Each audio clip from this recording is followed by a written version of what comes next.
The marriage penalty after tax reform, commonly referred to as TCJA, which stands for Tax Cuts and Jobs Act. Here are some resources for today's presentation.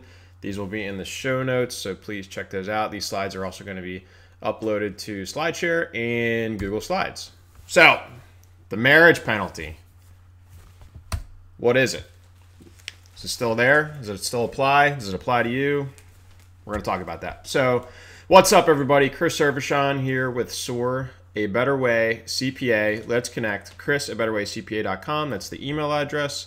843-608-0298. That's the phone number. You can find me on Facebook, LinkedIn, Twitter, and Quora. In Quora, I post new content every single day. If you have any questions, by all means, please ask away. If you're watching this on a recording, I'm happy to go back and answer those questions as well. Feel free to send me questions via email too. I'd love that.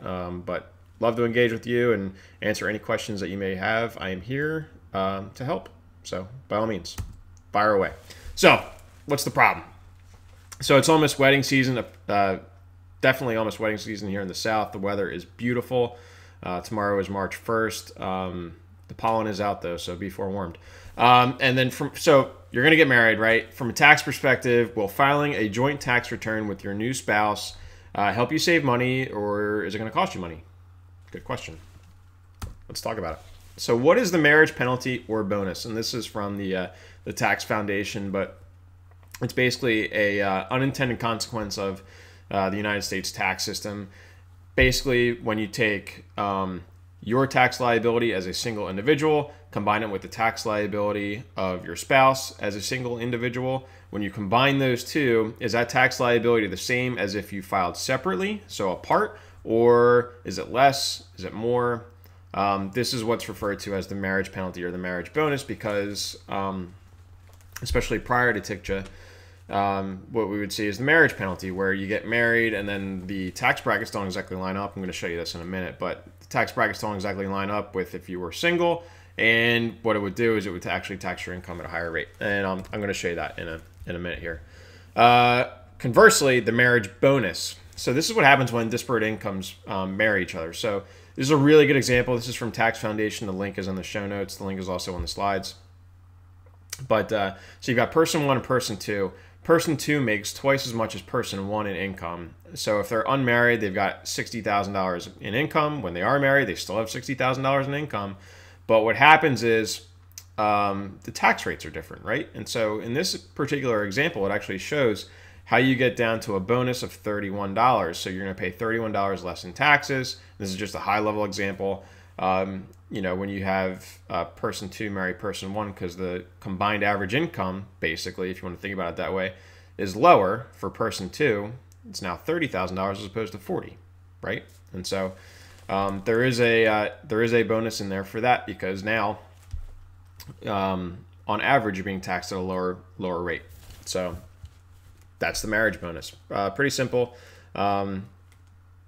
Basic thing to know is disparate incomes, when one person makes a lot more than the other, you could potentially see a bonus there. So something to take note of. Now this is the marriage penalty. This is what I was talking about a couple minutes ago. So here's the thing to look at here. So your income range for single filers, this is this left column. If you look at the top of the end of that range, it's $95.25, so $9,525.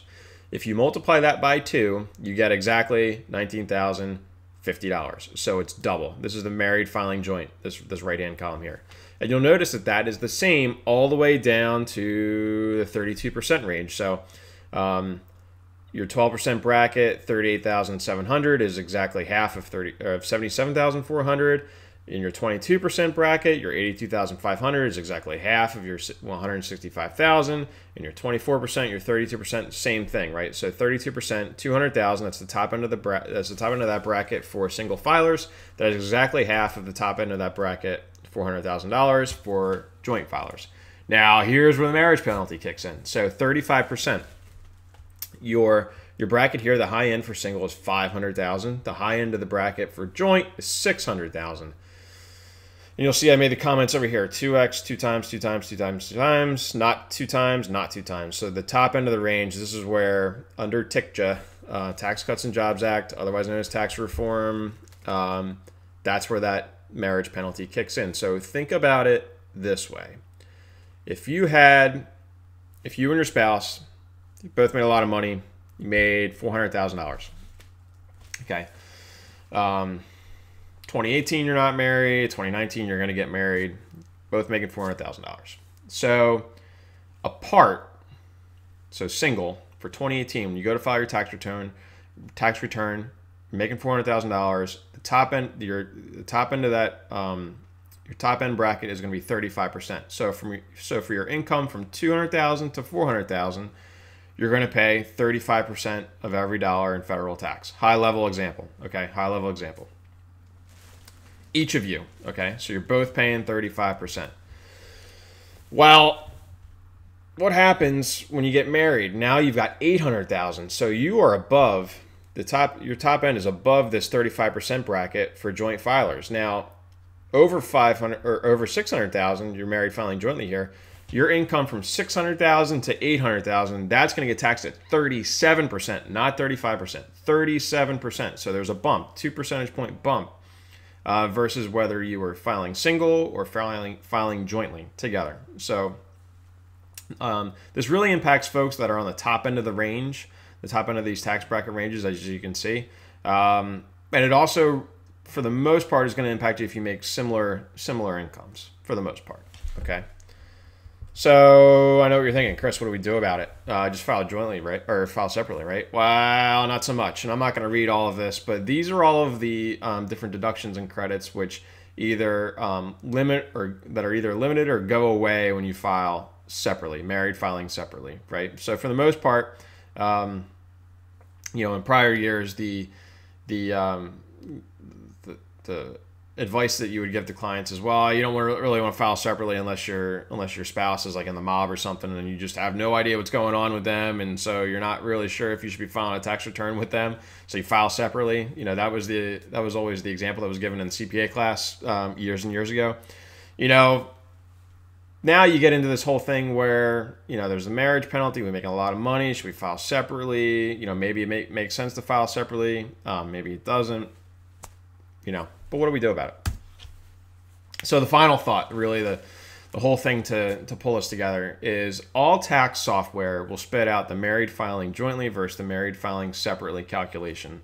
So your tax preparer, when they prepare your tax return before they file, you should be able to go to them and say, hey, look, we're concerned about the marriage penalty. Can you kind of calculate this? Tell me what the impact is for us. Tell me would it save money if we filed separately? Go ahead and calculate that. Please tell me, give me some advice. So all the tax software will calculate that. It'll spit it out in a super simple report. But that's definitely something you should be asking your tax preparer about if you're concerned.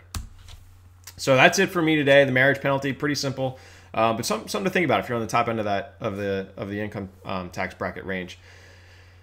By all means, let's connect. Chris at BetterWayCPA.com, 843-608-0298. That is the phone number. Facebook, LinkedIn, Twitter, Quora. You can find me on all of those different platforms. If you like this content, please like it. Please share it. Please subscribe to my YouTube channel. That helps me to grow my audience, which helps me to grow my business so I can keep producing content like this for you every single week. That's it for me this week. I appreciate you tuning in, and I will see you next time.